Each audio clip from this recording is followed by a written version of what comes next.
Bonjour à tous pour ce podcast non exhaustif. Je m'appelle Guillaume, voici Benjamin à ma droite et voici Tanguy à ma droite. Ça marche pas non plus. On s'en fout, hein. Et si nous sommes arrivés Ça c'est fort ça. Ça C'est du coup ça veut dire qu'il y a plusieurs droites. à ma droite aussi, à ma gauche, En fait personne. les gens ils vont se dire oh putain ils sont sur une ligne. À ma droite, il y a Philippe, et à sa droite, il y a Jean-Claude. Ils ont 12 et 15 ans. Ça c'est fort.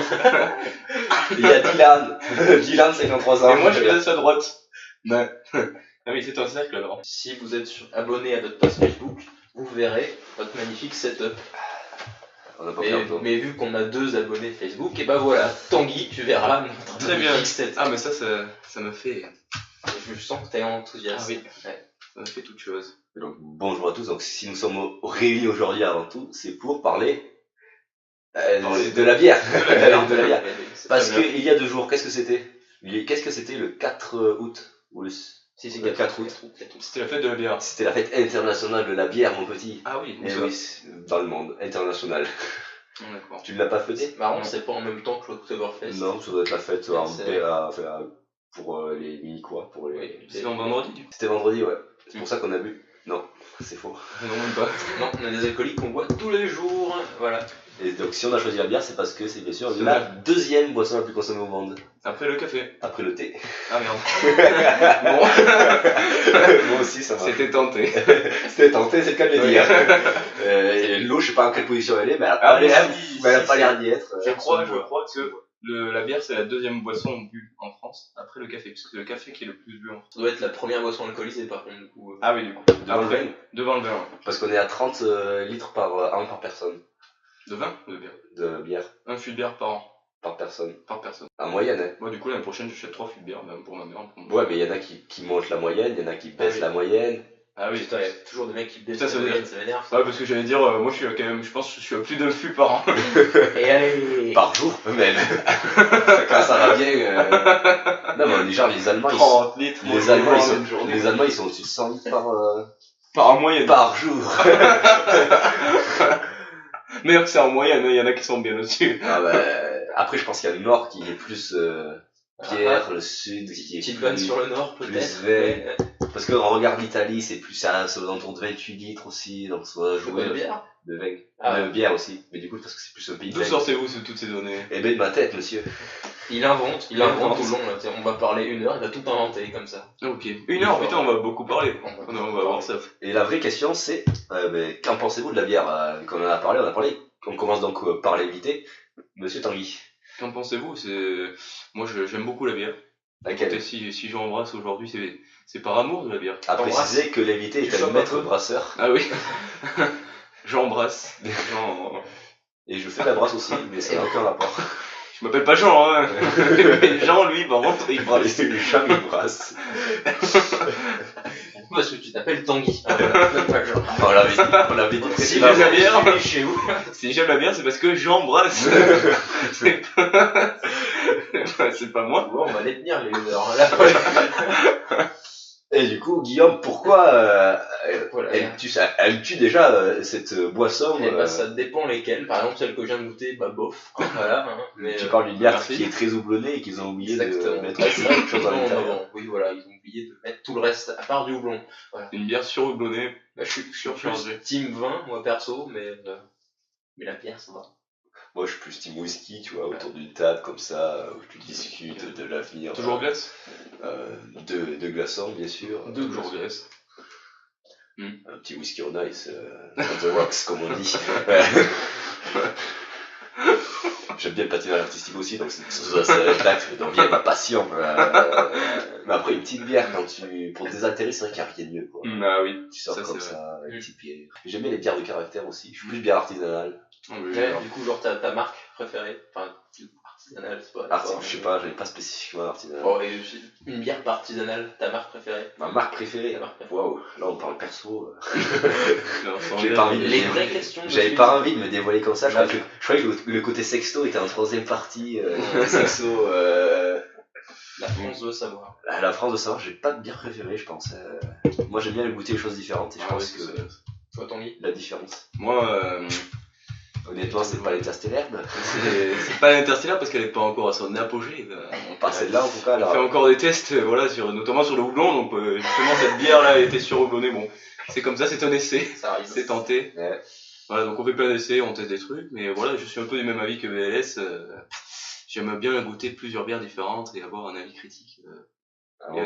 Ouais, avant tout. Donc ouais, vraiment, j'ai vous êtes regardé des ça. Suisses en fait. Hein, Ouais. voilà, ça n'a aucun avis. Hein, Si, après, Genre, il y a des bières qui sont bonnes, il y en a d'autres qui sont moins bonnes. Tu vois, il y a des bières qui sont bonnes. on peut pas dire qu'il y ait de bonnes ou mauvaises bières. Moi, si je devais résumer la bière aujourd'hui, d'abord, c'est des rencontres. C'est des rencontres. C'est des rencontres. Des bières que j'ai goûtées à un moment où je m'attendais pas. Ouais, si je devais résumer ma vie aujourd'hui, je dirais que c'est avant tout des rencontres. Très bien. Est-ce que tu connais la Carolus? La Carolus.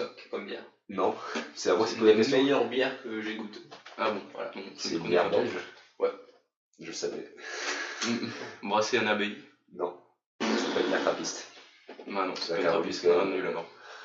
Je ne sais pas, mais la bouteille elle est marrante déjà. Puis elle est bonne. Marrant dans quel sens? Elle est grosse. D'accord. Voilà. C'est marrant, hein, voilà. Oui. On accepte alors. Et la vraie question, c'est vous qui avez l'air de tant apprécier cet alcool. Oui, bah, carrément, hein, parce qu'on a dit moi je l'aime le vin, toi t'as le whisky. Tanguy un peu. Enfin, voilà. Eh bien, je vous vois. D'accord. Est-ce que vous savez, du coup, ceux qui ont déjà goûté, mais d'où vient cet alcool tant aimé? Tout vient, cette bière de Belge. Non, la bière en général, Belge. quelle est son histoire? Qui l'a créée? Où est-ce que ça a été inventé? Qui a inventé la bière? Et c'est pas Monsieur Bière qui l'a inventé. Petite. Assez déçu. Déçu. Non, aucune Très bonne idée. question, je ne sais pas. Et bien alors, ça remonte dans des temps immémoriaux. Attends, parce que tu veux dire que t'as posé la question mais tu sais la réponse? Oui, je Wow, sais la réponse. Et je vais vous la donner en plus. Oh, putain, c'est sympa. Et en fait, ça commence à l'heure des premières civilisations en Mésopotamie.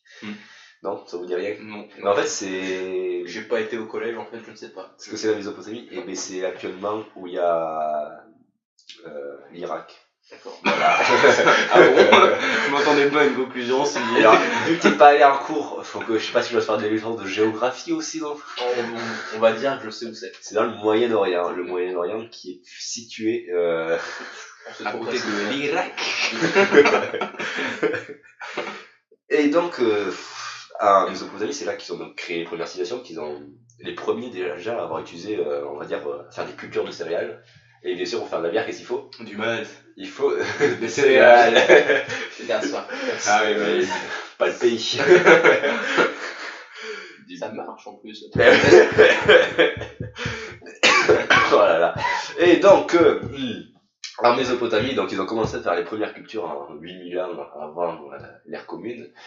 Ah oui. Mais les premières bières, elles, ont été inventées, découvertes, on ne sait pas lequel des deux faut utiliser. Ouais, je pense que les mecs qui ont découvert ça dans un champ, tu vas dire waouh, De la bière. Et bien en fait, ne rigole pas, mais Putain, c'est vraiment ça. ça a été créé vers. On l'estime à 6 000, enfin on l'estime pas moi personnellement, on l'estime à 6 000. Toi, tu dirais combien? Et bien 6 000 me retrouve des traces dans les tombes d'argile à 4 000 avant Jésus-Christ. Alors c'est là qu'on sait pas environ quand c'était fait ou pas. Mais il faut savoir que ça s'appelait donc le sicarou, mais bon, personne ne se serait bien. Si tu remontes dans le temps et que tu Le donnes sicarou. un petit sicarou. Moi, j'ai le Sicario. Le ok, ça, Sicario. Sicarou et Je l'ai le vu bière aussi. qui était en passage. Et donc le sicarou qui était donc une variété de bière qui était fait. Et donc comment il la faisait à l'époque? Ben, en fait il faisait du pain. Tu vois ce que c'est du pain? Oui. Donc il prenait des graines de blé. Moi, je connais pas. Moi, je- Les graines de blé ou d'orge, il les faisait germer. Il les écrasait, il faisait des petits pains. Et ces petits pains, il les faisait partiellement cuire, pas totalement, mais il les émiettait dans de l'eau. Et puis il laissait fermenter. C'est de la soupe en fait. Mais ils appelaient ça du pain liquide. Et oui, mais la bière est un peu un liquide. Et, C'est vrai.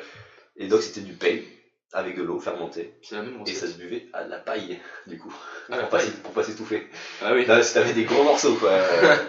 Et ouais, c'était utilisé pour les cérémonies religieuses, honorer les divins. Parce que c'était un don divin quand même, la bière. Ah oui. Quand même. Comme le pain, Ah, ce qui est le corps du Christ. Exactement. Et ben ça revient peut-être de ça d'ailleurs. Est-ce qu'il y aurait une influence du pain, de la bière sur le corps du Et Christ? le vin. Le Par sang. contre, tu du vois, Christ. Team 20, encore Jésus, Team 20. Voilà. Il n'y avait pas de bière, c'est vrai. Il y a eu beaucoup de. Parce que le bière c'était le corps de Christ mais qui s'était ramolli. Et donc, oui, ça a continué, ils ont quand même fait évoluer. Ça servait même de monnaie d'échange, tu vois. Ils payaient les ouvriers en bière. Non, putain, Bah, Surtout en pays encore aujourd'hui. Hein, Ouais, pareil. quand tu travailles en gendarmerie. mais moi, je vous ai ouais, payé ça. aujourd'hui avec une bière. Un Voilà. petit café belge. Une qui n'était pas aimée. C'était un café un peu trop aromatisé pour monsieur. Mais c'était connu pour soigner des maladies aussi, je sais pas si c'est vrai ou pas. Ah. Et donc les Babyloniens du coup qui ont suivi, donc, parce que donc c'était sumériens à l'époque, en moins 4000, je sais pas, vous faire un cours d'histoire. Donc les Babyloniens par la suite, donc au 2e millénaire, eux, même le roi Hammurabi a même codifié et même légiféré sur la bière, en mettant comment fallait la fabriquer, en la taxant et même en condamnant les mauvais brasseurs à être noyés dans leur production. Ouh. Donc fais attention. Je vais faire gaffe là. Et moi j'en connais plusieurs qui seraient très heureux d'être noyés dans leur production. Oh oui, oh non, mais celle-là elle est pas bonne. Mettez-moi dedans. S'il vous plaît. Et donc par la suite, après, ça part, ça continue, ils arrivent quand même à l'exporter jusqu'à l'Égypte ancienne, même pas l'Égypte, parce qu'il y a à l'époque l'Égypte.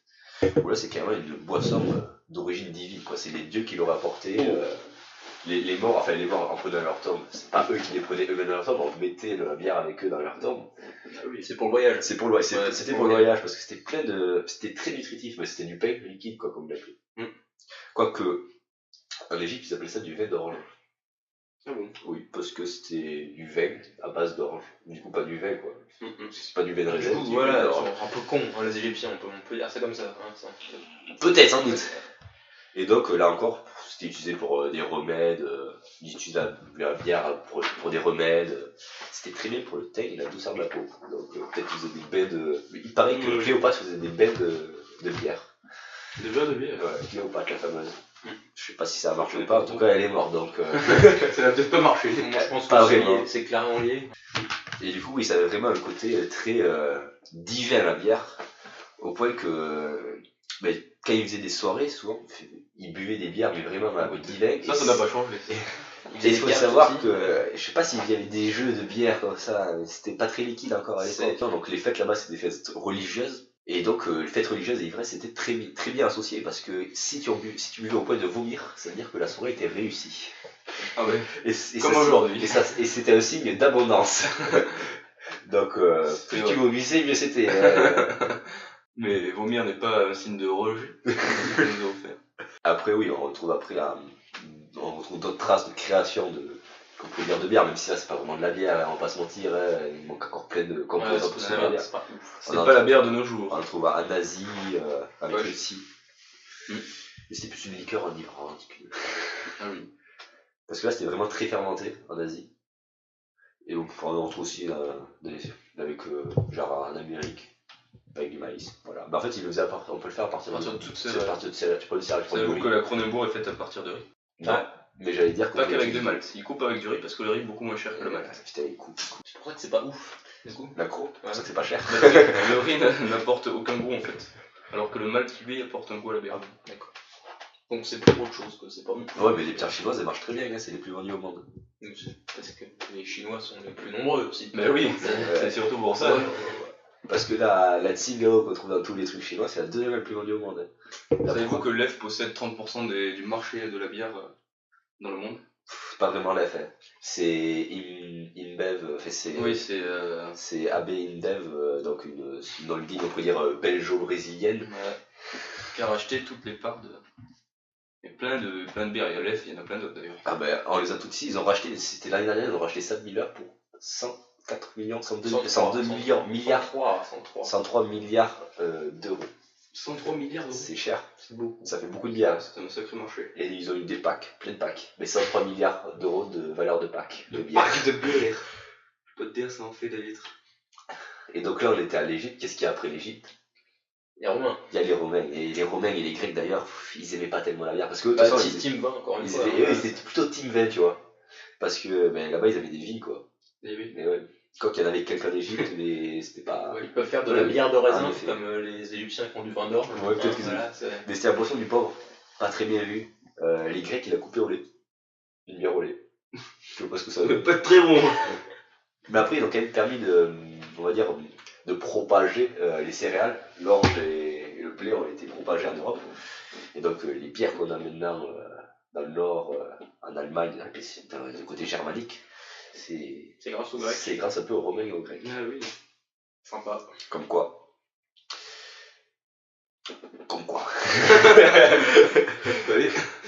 Et ouais, donc, et là on passe donc aux Gaulois, après les Romains, pendant quoi, mais eux ils étaient plutôt cervoises. Et donc quelle est la différence entre une bière et une cervoise?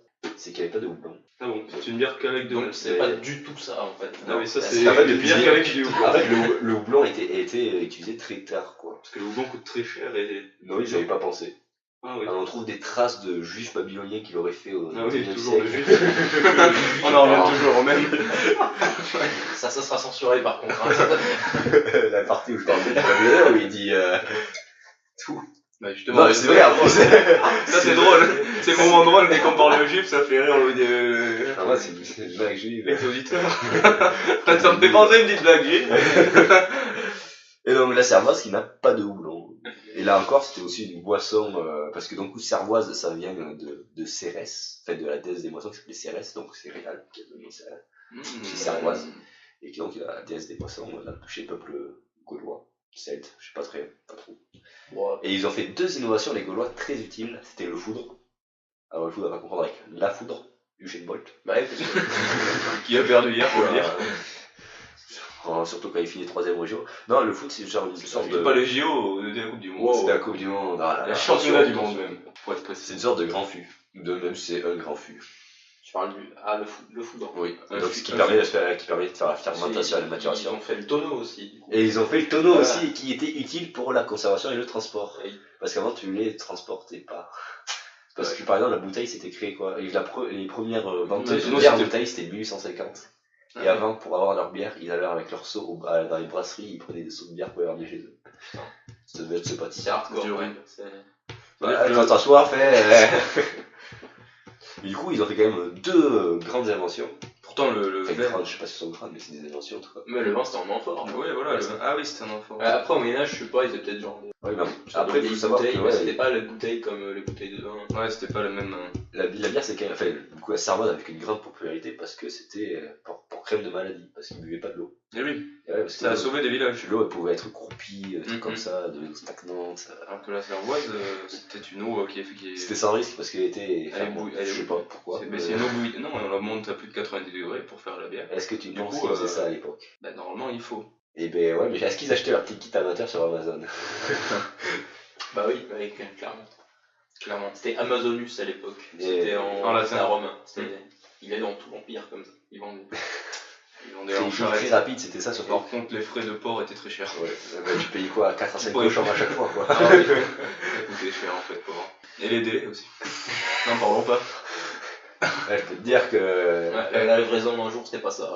Pourtant, tu t'avais beau envoyer un mail pour les rappeler, mais je peux te dire, ça arrivait pas plus vite. Hein. Et donc par la suite, on passe donc au Moyen-Âge où ça devient là encore très religieux, vu que c'est des moines qui commencent à s'en emparer, même qui ont été, je sais pas s'ils ont été qui s'en ont emparés par eux-mêmes, c'est plus qu'ils ont été poussés à devoir faire des brasseries. Ouais, je suis sûr, ils ont été bien forcés. Ils disaient, oh non, je sais qu'ils avaient le droit de boire, je sais pas si c'était une limite, si c'était un maximum ou minimum, mais c'était 3,5 litres de bière par jour. C'est beaucoup. J'espère que c'était un maximum. Moi, je crois pas que je bois 3,5 litres de liquide par jour, eau compris. Non. Normalement, c'est à peu près 3 litres de mouille. Que tu bois par jour? Mais encore, de bière, c'est beaucoup. Ah non. Bah, oui, de bière. Moi, je bois 3 litres par jour, c'est pour ça que j'en fais, parce que sinon, à chaque fois, ça me coûte très cher. Faut y aller. Une cube, là, ça me tient 10 jours, 30 litres pour 10 jours. Et donc c'est avec eux qu'on a vu les premières, à l'arrivée des premières bières d'abbaye, comme ceux qu'on connaît, la Flichem, la Lef, la Klimlaken, et tant d'autres. Exactement. Ah oui, ça c'est. Ah, tu pourrais citer plein d'autres, mais t'as pas envie. Mais là, on va pas on n'a pas le temps. Donc, parce qu'il faut savoir aussi qu'entre le 11e et le 14e. Oui, ça a l'air d'être mort. Entre le 9e et le 14e, les laïcs, ils devaient payer pour pouvoir faire. Ils devaient donner une petite somme aux moines, une petite taxe aux moines, s'ils voulaient faire leur propre bière. Du coup, ils venaient chez les moines et ils faisaient même la bière, un pompage de. Ils la faisaient chez eux, mais ils donnaient une taxe s'ils voulaient la faire. Et oui, d'ailleurs, on parlait du houblon, c'est les moines qui l'ont incorporé. Dès j'ai dit, ils se sont dit, ça. Sont forts ces moines. Ça permet de mieux conserver le produit. En plus, ça a des oui. Ça a des valeurs. C'est une question piège. C'est vrai, non, c'est faux. Je t'ai dit qu'il improvise depuis tout à l'heure. Voilà. C'est que des conneries. Vous y croyez? Il y croit. C'est aussi des vertus antiseptiques, qui évitent les sceptiques. C'est balèze. On aura du bon Pour ceux qui sont sceptiques, qui hésitent. Et donc ça permettrait de faire plus de commerce, donc ça a permis donc déjà d'améliorer le commerce, donc de faire que ça se vende encore plus, que ça s'échange encore plus, et donc que ça se propage plus, que ça se produise plus, que ça se vende plus. Mais aussi, comme on peut le goûter avec la bière, ça a permis ça a ajouté quelque chose, le houblon. Ah oui. Qu'est-ce que c'est que ça a ajouté? Des arômes. L'amertume. C'est bien ce que je dis. C'est censé être un spécialiste aujourd'hui. censé être meilleur goût. Ouais, je sais pas si ça marche à tous les coups, mais censé avoir donné un meilleur goût en tout cas. Peut-être qu'il y a une question de dosage à maîtriser. Et donc ça, comme je disais, ça a permis de développer l'activité. Il y a beaucoup de guildes, de corporations qui sont créées. La corporation des Cervoisiers, par exemple, créée par Saint-Louis en 1958, bien sûr. Très connu. Il faut savoir par contre qu'en période de disette, donc de famine, interdit de brasser de la bière parce que ça veut dire que les céréales devaient directement aller dans la nourriture et pas dans l'alcool qui servait de dépraver la population. La populace, bien sûr. Et il y avait déjà la vinasse. Et la vinasse, qu'est-ce que tu veux en faire? Tu peux faire des belles vinasses. Ça non. Donc t'es obligé de le voir.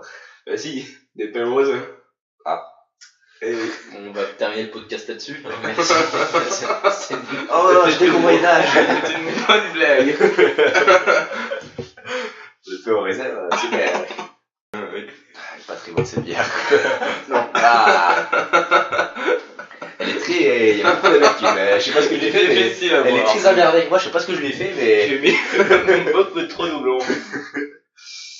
Et donc on a vu qu'il y avait quand même une innovation qui était l'introduction du houblon. Oh, faut savoir qu'à la Révolution industrielle, on aura encore plus d'innovation. Ça c'est fort ça. Parce que oui, avant la Révolution industrielle, la bière c'était devenu un produit de luxe. Parce que avec en France, avec l'abolition des privilèges et tout, les abbayes ont été un peu dévastées, on peut dire. Enfin, pas toutes, mais il y a eu quelques saccages. On va pas se mentir, on n'est pas là pour ça. Et donc le nombre de brasseries laïques augmente, mais à cause des guerres et beaucoup de crises économiques à l'époque, je sais pas si c'était là, pour le CAC 40, il était très bas le CAC 40 à l'époque. Le CAC 40, il était très bas. Je peux te dire que sous Napoléon, il était aux alentours des 500 points. Ah oui, c'est pas beaucoup.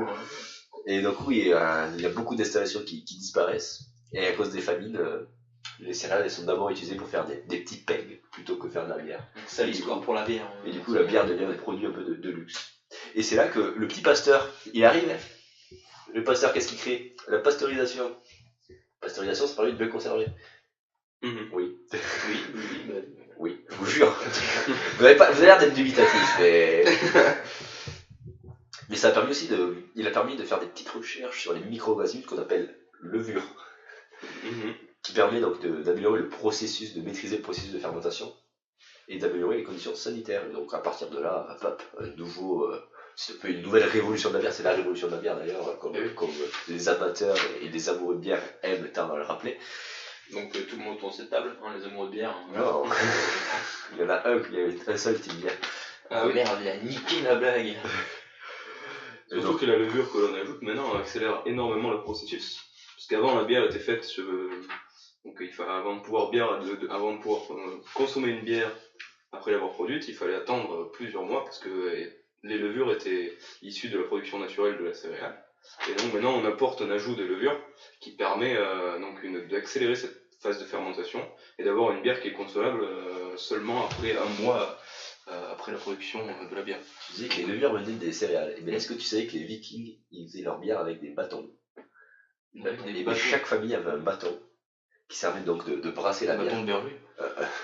Un bâton en bois, peut-être de berger. Ah, genre avec des champignons dessus? Mais avec des levures dessus. Ouais. Ils ont retrouvé des traces de levure. Ouais, et donc ils se le passaient de famille en famille. Et si du coup tu utilisais un bâton comme tu as trouvé dans la prairie, ça ne marchait pas. Un vrai bâton. Un bâton de levure. Un bâton de levure. Et donc pour eux c'était un bâton encore divin parce que pour eux c'était divin, c'était magique. Le bâton qui genre ce bâton il fait de la bière et les autres s'en font pas. Comment il fait quoi? C'est fou. C'est vraiment Dieu, il est vraiment fou. Ou peut-être qu'ils avaient compris aussi, il faudra peut-être prendre des Vikings pour des cons, mais... Bon, si, ils étaient un peu cons. Oh, désolé. Moi, j'en ai vu la semaine dernière. Je peux vous dire, pour les connaître, je peux vous dire qu'ils étaient cons. J'ai vu la série. La série est véridique. Que des vérités. C'est des vrais Vikings, la série. Regarde, écrouir la Skoll. Oui. Et ben c'est brésilien déjà. Faut dire, ça rend pas intelligent. Ouais, c'est con quand tu sais que la Skoll c'est brésilien. Ah ouais? Ouais, mais y a pas plus brésilien que la Skoll. C'est vrai, d'où le nom. Oui, Skoll, qui vient d'islandais. Je sais pas ce que ça veut dire, je crois que ça veut dire santé. Oui, c'est ça. Exactement. Et donc on était donc En islandais, du coup. aux innovations. Je sais pas en quelle langue. Islandais. Il dit Bah, Skål. Skål. Tu trinques tes verres, comme quand tu dis santé avec tes D'accord, très bien. Et pas des Et pieds. pas des pieds. Les Skoll, et pas des Pas pieds. des pieds. Moi, je scolle rarement des pieds, de toute façon. Et donc une autre innovation aussi qui a été faite, c'est de passer de la fermentation haute à la fermentation basse. C'était fait dans la ville de Pils, de Pilsen. Et donc c'est là d'où il y a les bières Pils, donc les lagers, qui ont eu un grand succès d'ailleurs à partir du milieu du 19e. Mais quelle est la différence entre une basse et une haute fermentation? Et bien déjà la couleur, mais que la couleur parmi, plaît-il. Mais la couleur déjà, le goût, le nez, les yeux, ça se voit quoi. Non, elle est plus, je sais pas comment on pourrait présenter ça. Par exemple, ça c'est pas une lager. Non. Une fermentation haute, je suppose. Oui. Et voilà. Mais du coup, c'est. Je pense que voilà, c'est clair, hein. Allez. Bah non, donc c'est pas clair. différent. Mais Mais non, la c'est parce qu'il est pas clair justement. La que c'est différence, pas- c'est en temps, en température. En température, parce qu'en fermentation Voilà. haute, qui était brassée entre 15 et 20 degrés, la fermentation basse c'était entre 7 et 10 Eh degrés. Et donc ça change beaucoup. C'est pour ça qu'il y a une énorme différence entre les bières d'hiver et les bières d'été. Parce Oui. qu'à l'époque, il n'y avait pas de salle climatisée. Donc, on ne pouvait pas réguler la température et les gens faisaient surtout de la bière en mi-saison exactement. Puisque la bière l'été, il faisait trop chaud, on ne pouvait pas faire de la bière. Notamment en France ou en Belgique par exemple. Et la bière d'hiver, il faisait trop froid. Donc, il fallait s'adapter, soit faire comme avec le vin dans des caves. Donc les caves, il y a peu de différence de température, donc c'est parfait pour la bière, comme pour le vin, puisque il y a pas d'écart. Les écarts de température en fait bloquent la fermentation et bloquent les levures. Puisque les levures doivent fermenter dans une température comprise justement entre 10, donc pour les basses fermentations, autour de 10 degrés, et 20 pour les hautes fermentations, un peu plus de 20. Voilà. On ne peut pas avoir de gros écarts de température, sinon on change de fermentation, et ça c'est pas du tout bon C'est pas bon ça. pour la bière. Est-ce qu'il y a eu un changement de température pour celle-là? Pour celle-là, oui. Et là, Voilà, C'est pour ça qu'elle a un goût qui est un peu piquant. Donc déjà, il y avait trop de houblon. Ouais, franchement, ça Ensuite, passe. ouais, elle a pas beaucoup de bulles puisque justement la fermentation en bouteille était faite à trop haute température et ça a bloqué les levures en fait ont été accélérées et ça fait une mauvaise fermentation en fait. Et du coup, les bulles sont hyper fines. On peut le voir là. On peut en voir quelques-unes. Et elle s'échappe directement à l'ouverture de la bouteille. Elle ne reste pas dans la carbonation est mal faite. La carbonation est mal faite, de toute façon, il n'y a rien à redire. Il n'y a rien à redire. Et donc par la suite, j'étais là, oui, beaucoup d'innovations, la lager qui s'impose, beaucoup imposé d'ailleurs, parce que maintenant la plupart des bières c'est que des lagers, hein. Enfin, celles qui sont surtout bien vendues. Ah oui. On peut citer par exemple toutes les bières. En fait, c'est plus rapide de citer. C'est une marque ça? Non, mais la bière, la bière qui juste s'appelle juste bière, qui est pas chère, mais c'est la lager. Mais c'est parce que ça va être plus simple, je pense, à faire. Et puis c'est plus rafraîchissant. Déjà toutes les... Oui. Oui. T'as pas goûté la Guinness toi, parce que la Guinness n'est pas une lager. Eh non. Voilà, j'ai cité la seule. C'est une strout. J'aime pas trop la Guinness. Moi. C'est une strout. C'est un peu. Ça se voit bien ce que je fais là, mais je sais pas. Non, bah tu peux le dire avec des mots. Non. Fallait Trop dur dur à à décrire. Voilà. Trop dur à décrire. Non, je sais pas, vous c'est aimez un peu bien rock. la Guinness? C'est un peu rock. Moi j'aime bien les bières de Bière caractère. brune quoi. Ouais, bah je sais pas, moi je suis pas fan. T'aimes pas les brunes? Je préfère les rousses. Ouf. Chacun ses goûts, ouais. Et voilà. C'est pour l'odeur sûrement. Des bières rousses. T'as jamais goûté? Si, ça existe. Si, mais C'est genre- entre l'ambré et... Ouais, mais des bières ambrées quoi en fait. Non, elles sont plus... Ben non, elles sont vraiment rousses en fait. Parce que c'est une bière ambrée, mais ambrée, c'est un peu une couleur un peu... Comme ça. Un peu, Bah, un ouais, peu mais plus sombre. un peu plus sombre. Alors que rousse, c'est vraiment c'est une couleur presque rouge. Mais ambrée c'est un peu une couleur d'arbre quoi. Ambrée. Alors que rousse c'est un peu une Tu couleur. penses que c'est lié? Je pense qu'ils ont utilisé la terminaison du. Mais bon. Et donc, continuons, donc je parlais hop, la lager s'impose, et donc on voit quand même une petite standardisation des goûts au niveau donc industriel, où on voit un grand développement des grandes enseignes, et ça qu'apparaissent les Heineken, les Stella, les Jupiler en Belgique, les Budweiser qui arrivent plus tard, je pense. Ah oui, Bud. C'est pas très bon. Ouais. Là, je parle plus de continent nord-américain. Ouais, parce qu'on a ici présent quelqu'un qui voyage. Qui travaille. Bon, qui voyage. Hein, voilà. Je travaille. C'est pareil. Et donc, en ayant vécu plusieurs années dans différentes contrées. Wow. Bilingue en plus, c'est magnifique. Dans différentes contrées d'ailleurs, on dit en français. Ah oui, c'est un country, bon. Ça se prononce même pas comme ça. Et donc. Et donc, oui, il y avait beaucoup aussi. À l'espace d'un siècle, on passe de beaucoup de brasseurs artisanaux à très peu. Et des grandes enseignes qui s'imposent. De nos jours, on voit qu'il y a quand même 4 grands groupes au niveau mondial. Enfin, du coup, plus que 3. Il y avait Heineken. Donc, qu'est-ce qu'ils ont à Heineken comme bière? On va voir ce qu'ils en trouvent. Ils ont Heineken de Stella Artois. Est-ce qu'ils ont la Stella Artois? Je suis pas sûr qu'ils ont la Stella Artois, mais je suis sûr qu'ils ne l'ont pas la Stella Artois. Par contre, ils ont la Amstel, ils ont la Fliegen, la Desperados, les Dolweiss, ils en ont plein d'autres. Je sais pas d'ailleurs qui c'est qui détient le Panaché. Ils ont le. C'est pas une bière. Non. Ouais, mais là, par exemple, ils ont la Strongbow, c'est du cidre, mais. Ah oui. Après, il y a Carlsberg Group, qu'ils ont. Ils ont de la Carlsberg. Ils ont la Skoll, la 1664 à Croc. Ah, ils ont la 1664. Croc d'Arbour. Donc, c'est pas des très bonnes bières. Il y a 2 ans, il y avait. Ah, 64, ça va. Pas trop? Pas trop, non. Pareil c'est une bière française, hein, en plus. C'est quoi? Bah oui, 1664, c'est français. Et il paraît que tu vois, la forme de la bouteille, c'est censé rappeler, je sais pas si c'est vrai ou pas, on a fait une étude marketing dessus, c'est censé rappeler la Tour Eiffel. Non, c'est faux, parce que oui, parce qu'on ressemble pas à ça. Je n'y ai pas cru, et quand j'ai essayé de le vendre comme ça, ce n'est pas passé. Mais cette analyse ressort dans différentes analyses. Donc il y avait aussi Sam Miller. Les ingénieurs design n'étaient pas très présents, pas très forts. Donc, oui, ils n'avaient jamais vu la Tour Eiffel. La Sam Miller, par exemple, ils ont la Peroni. Non. C'est une pizza, ça. Mais en fait, du coup, la Sam Miller, c'est. Il attendait ta balle, t'étais là. Tu as dit un truc, s'il te plaît. La Sam Miller, c'est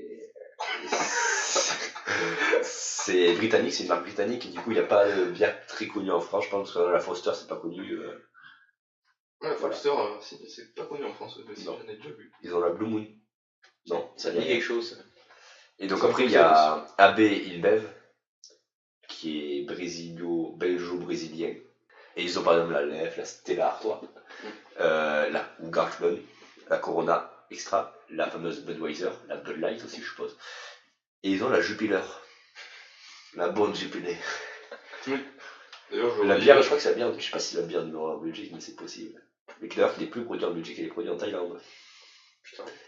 C'est fou. Non, la mondialisation, qu'est-ce que ça fait, ça, dis donc. Oui, et du coup, c'est ce qu'on disait tout à l'heure, précédemment, que AB InBev avait racheté Sam Miller. Avait acquis pour une somme astronomique. 103 milliards. De 103 milliards Mais ils peuvent, puisque de capsules de bière. Comme ils ont la Lef, qui est la bière la plus vendue au monde. C'est la Lef, la bière la plus vendue? Non. C'est une bière chinoise la plus vendue au monde. Ah oui? Oui. Ah, peut-être en Europe, alors, je confonds peut-être. 30%. Ah oui, si, c'est 30% de bières européennes, voilà, c'est la Lef. Parce que là, la Lef, que ça soit en fût ou en bouteille, ou enfin, peu importe. Parce que là, les 4 groupes logistiques, ils représentent 45% du marché de la bière. Et tout le reste, du coup, c'est super fractionné, puisque là, ça doit être les principaux. Mais du coup, il y a d'abord le marché chinois qui doit être un peu à part entière. Ouais. Où là, dans le top 10, il doit y avoir 4 ou 5 bières chinoises. Comme la fameuse Tsingao qu'on retrouve dans tous les meilleurs restaurants chinois. C'est une connerie ou c'est un prénom? Mais c'est vrai. Non, non, d'accord. Tu n'as jamais vu. Tu n'as jamais vu. T'as jamais en vu. France, ce qu'on goûte énormément, c'est la chimie. La chimie. Non, c'est la Tsingao. Tsingao. T'as pas vu? Ça te dit rien, toi, la Tsingao? Ouais, j'ai jamais goûté, mais ça. C'est une bière chinoise, je sais pas. Si, la chimie, tu connais pas la chimie? Je sais pas, alors. C'est une bière forte. Nous, on en sert au bar de l'école, par exemple. Et j'en sers aussi au bar du musée.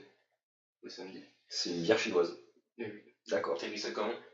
Chi, comme chinois. Et M-A-Y. D'accord. Comme cheminée. Cheminé. Mais il faut savoir, du coup, et là il y a un nouveau, mais du coup, je pense que tu pourras nous en parler par la suite, mais un nouveau essor du brassage artisanal qui arrive depuis, Ah oui, c'est vrai. qui revient depuis une dizaine d'années. Alors que c'était bien effondré. Là, on observe ce phénomène qui revient avec dans le Lot, hein, la Rats par exemple. Le nombre de micro-brasseries artisanales qui ont revu le jour ont beaucoup augmenté. Et ça se remet un peu au goût du jour de consommer local. Et justement, c'est un peu les grandes marques essayent de lutter contre ça, mais. Mais je vous en dis n'importe quoi, la Chimay en fait est une bière belge. Malgré son nom chinois. Donc on rappelle qu'on est avec Tanguy l'expert, invité. L'expert. Ah oui, non, mais moi je les goûte. Je sais pas forcément l'origine. C'est pour ça. Et pas expert sur les bières, l'expert pour les goûter. Pour les goûter, c'est pas pareil. Et donc, c'est là que l'histoire de la bière va continuer encore des centaines d'années, mais tu peux pas le dire parce que c'est pas encore arrivé.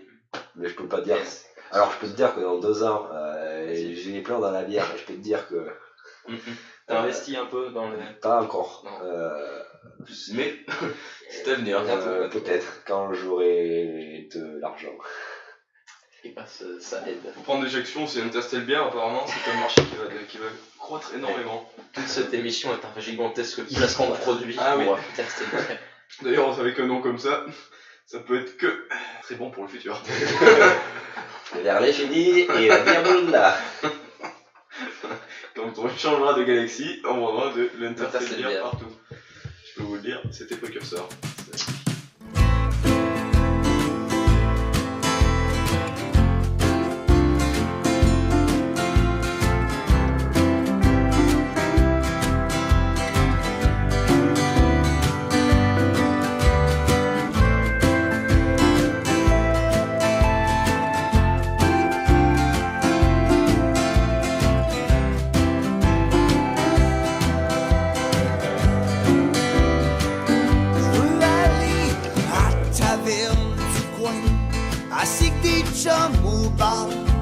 Asti qu'on va être ben, une grosse game à télévision. À soir on se gâte, on boit comme des cochons, en bouteille, en canette ou dans un grand verre. On vide toutes les frigidaires de bière. Wow, wow, wow. Si tu veux me plaire, donne-moi de la bière. J'en veux à soir. Je veux de la speed bière. À Bay James ou à Amos, j'filerais pour prendre une brosse. J'irais un peu partout.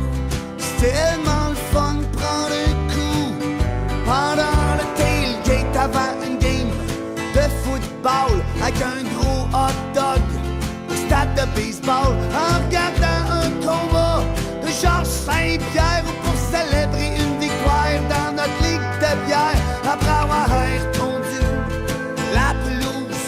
Quoi mieux qu'une bonne caisse de 12, rajoutons un autre 6-pack. Oh bah ouais donc, une 24 tabarnak. Si tu veux me plaire, donne-moi de la bière. J'en veux à toi. C'est beau. Allez. Bon bah on continue. Et ça repart, et donc. Allez. Et donc, Quoi de mieux après avoir vu comment elle est parvenue jusqu'à nous, quoi de mieux savoir maintenant comment on la fabrique. Exactement. Et c'est là où Guillaume rentre en jeu. Bonjour, je m'appelle Guillaume. Bonjour. Bonjour Guillaume. Bonjour. Salut. À ma droite, il y a Benjamin, et à ma droite, il y a Tanguy. Bonjour. Tanguy. Donc Tanguy, je te prends en partie comme ça. Tu sais que pour faire de la bière, il faut de l'orge. Non. Eh ben non, voilà, tu ne le savais pas. Est-ce que tu le sais maintenant? Est-ce que c'est une question, est-ce que c'est une question ou est-ce que c'est une vérité? C'est une affirmation. C'est une affirmation. Toi, quand t'achètes du malt pour faire ta bière. C'est une affirmation ou une question? Oui. C'est une Quoi, question. ça? C'est une question. Ça suffit, monsieur, ça suffit. J'arrête d'intervenir. Eh ben, avant, tu vois, le malt, il ne se part comme ça. Il sort pas de nulle part. On a pris de l'orge avant. Parce que c'était une céréale qui était bien adaptée au froid, plus que le blé. Et c'est pour ça qu'à l'époque, comme on disait, ils faisaient pas de vin parce que les villes ne poussaient pas dans les pays froids. Et donc ils faisaient de l'orge dans les pays froids. Exactement. Et donc du coup, on va transformer... Et de la vodka. Et de la vodka. C'est pas vraiment de l'orge, mais oui. Ouais, C'était une Bon, tu ça peux, va. patate. tu peux faire c'est de la fermentation que tu fais. Ah non. Bah, Alors là, Je pense pas. eh Non, ben, mais c'est pas le sujet. écoute, on fera un podcast sur la vodka, exprès. Faudra faire venir un intervenant Exactement. spécialisé tu en peux la faire avec tout là. T'es sûr de ça? Bah, tu peux faire avec de la betterave. La pacha, elle est faite à partir de betterave. Il faut Mais juste. pas bonne. Non, il faut de l'amidon, il faut juste de l'amidon. Oui, mais l'amidon, il y en a pas énormément dans les céréales. J'ai pas dit qu'il y a tu faisais beaucoup de vodka, j'ai dit que t'en faisais. Je n'ai pas parlé de la quantité. On repart à la fabrication. Donc on va parler de pâte de pommes de terre. Pas du tout. Faut parler d'orge. D'accord. Bah bon, on va parler de pommes de terre. Mais maintenant on parle de pommes de terre alors. Merde. Et ben donc tu mets ta bière à partir de pommes de terre. C'est pour ça qu'elle n'est pas très On bonne. pourrait faire une bière à partir de pommes de terre. Est-ce que ça serait possible? On peut le faire à partir de riz. Et non, Mais non, c'est Ouais, la attends, patate n'est pas une C'est pas céréale. un céréale, c'est pas une Ah non, céréale. c'est pas une céréale. Du coup, non. L'orge, il est transformé en malt par quelques petites étapes. D'abord, on le nettoie. D'abord, on nettoie l'orge. Ensuite, on le fait germer. Donc, on le pose 5 jours dans un germoir. Pour le faire germer. Il porte bien son nom, ouais. C'est bien fait. J'aurais appelé ça germatoire, mais bon, c'est vrai que Bah germoire, oui, ça sonne mieux. mais tu n'as pas le Oui, ça. contrôle des noms. Oui. Tu n'es pas monsieur nom. Est-ce que c'est déposé comme nom? Il y a la récolte. Il y a la récolte. Ensuite, on nettoie. Après- Ensuite, on fait germer. On le fait germer pourquoi? Pour libérer des enzymes Donc, dans l'orge. Dans l'orge. Dans le blé, ça marche aussi? Bah oui, sauf que le blé. Il y en a qui font des trucs à partir de blé. Ils font ce qu'ils veulent. Libre, ouais. Ouais, exact. Donc tout ça c'était 5 jours et le germe reste minuscule. Parce qu'on veut pas que l'orge y pousse. Parce que c'est pas ce qu'on veut faire, on va faire de la bière nous, hein, faut suivre un petit peu. Ah, oui, c'est ça. J'avais oublié, moi je pensais qu'on voulait faire des céréales à force. Donc du coup. Attends, mais ce n'est pas la recette du complexe. Ah, je me suis trompé d'endroit, désolé. C'est la salle d'à côté. Ah oui. Donc du coup on arrête la germination avant que l'orge y pousse. Donc pour ça, on laisse sécher. Encore avant, parce qu'avant c'était juste reposé, mais là on fait cramer un petit peu. Donc ça s'appelle le touraillage. Et oui, c'est un vrai mot. C'est encore un rapport. J'en avais entendu parler. C'est un mot. Je connais cette théorie. On laisse sécher pendant 1 ou 2 jours, donc on fait monter la température petit à petit, et donc à la fin du séchage, c'est aux alentours de 100 degrés par là. Et oui, on torréfie. Donc voilà, donc pour avoir une bière brune ou une bière blonde, eh ben, on fait chauffer différemment. Par exemple, une bière blonde, Surtout le temps de chauffe. du coup une bière blonde, tu le réchauffes progressivement, alors qu'une bière brune, eh ben, tu le crames. Pas cramer, mais Et oui, tu le noircis, noircis, ça donnera la exactement. couleur à la bière. Et si tu veux une bière blanche, eh ben, tu rajoutes du blé. Tu sais quoi la plus simple façon de Du dire quand quelqu'un te demande c'est quoi la différence entre une bière blonde et une bière brune? La plus simple façon de répondre à cette question. La couleur. La couleur, tout simplement. La Merde. couleur. Pas le pays. Enfin. Il est fort. Ah, ça paraît logique en plus. Donc une fois qu'on a du malt, on le vend à Tanguy. Le pays. Sauf que Tanguy lui en achète du non concassé, mais normalement il faut le concasser. Et oui. Tanguy c'est un thug un peu, surtout qu'il le concasse même pas après. J'ai essayé de faire une bière sans concasser le malt. C'est pour ça. Et c'est pas ouf. Hein. Et j'ai construit Ça la maison passe, mais avec. c'est pas ouf. J'ai fait les briques et c'est hyper bien. C'est Déjà, il n'y a pas beaucoup d'alcool, puisque justement les levures et les sucres qui étaient à l'intérieur de la céréale ne sont pas libérés, vu que je n'ai pas broyé la céréale. Et je pense que la bière sera pas très bonne. Voilà. Donc, si on veut faire une bière passable, faut plutôt concasser le malt. Donc, le malt, on le concasse, parce que c'est plus facile pour le brassage. Donc quand on le concasse, quand c'est brassé, donc intéressant. tu rajoutes de l'eau. Là. On a gagné. La lalande. Oui. Tu me dis que tu n'aimais pas la lavande. Ah non. Voilà. Tanguy n'est pas là. On arrête le podcast ici. Voilà. Et quand t'aimes pas les règles, t'aimes la langue, franchement, ça reste un bas niveau. Ouais. Ah Il suffit parce qu'on est chez lui quand même. Hein. On va se faire jeter. Hein. C'est l'éviter quand même. Je suis invité chez moi. Faites comme chez vous. Hein. Faites comme chez moi. Faites comme chez moi. Donc quand on brasse la bière une fois avec le malt concassé, donc on rajoute de l'eau de source, et donc le goût de la bière il vient aussi de l'eau. Et oui. Voilà. Et donc si on veut de plus de mousse, on peut rajouter du calcium dans l'eau. Genre du lait. Non, Bah. du calcium. Mais si, puisque Bah, c'est du calcium. les Égyptiens ils mettaient bien de. Les bière Grecs, dans le ils lait. mettaient Ils avaient tout C'est compris. vrai, les Grecs ils avaient tout compris en fait. On s'est c'est moqué d'eux tout à l'heure, mais en fait ils sont forts. Et c'est Ah ouais, comme c'est- quand tu fais une chicha, tu mets du lait, ça a plus de fumée. Tout simplement. Exactement pareil. La bouffe et la fumée, ça va être pareil. Non. mais si, parce qu'on a dit que c'était pour la mousse, mais oui, c'est pas grave. Quand tout ça, donc quand le malt se dissout dans l'eau chaude, parce qu'on fait chauffer en même temps, ça donne du mou. Genre, c'est le truc qui est mou. Je ne sais pas. C'est peut-être mou. Mais il y a un T avec dans le. Non, c'est le mou M-O-U avec accent circonflexe T. Voilà. Ah, le mou. C'est comme le goût, mais avec un M. Donc c'est un peu moins bien. Quand tu fais chauffer tout ça, donc vers 45, 50 degrés, donc comme je t'avais dit, il y a les premières enzymes qui coupent l'enveloppe où se trouve l'amidon. Oui. À 60 degrés, il y a des enzymes qui coupent l'amidon pour Oui. faire des petits sucres. Donc tout ça, ça s'appelle la saccharification. Ah, saccare, c'est parce que ça vient de saccare qui veut dire Saccharose. Saccharose. Mais oui, c'est du sucre, quoi. Voilà. Exactement. Est-ce que tu sais comment on dit quelqu'un qui est spécialiste de la bière? Un biérologue. Un zytologue. Un zytologue. J'ignorais.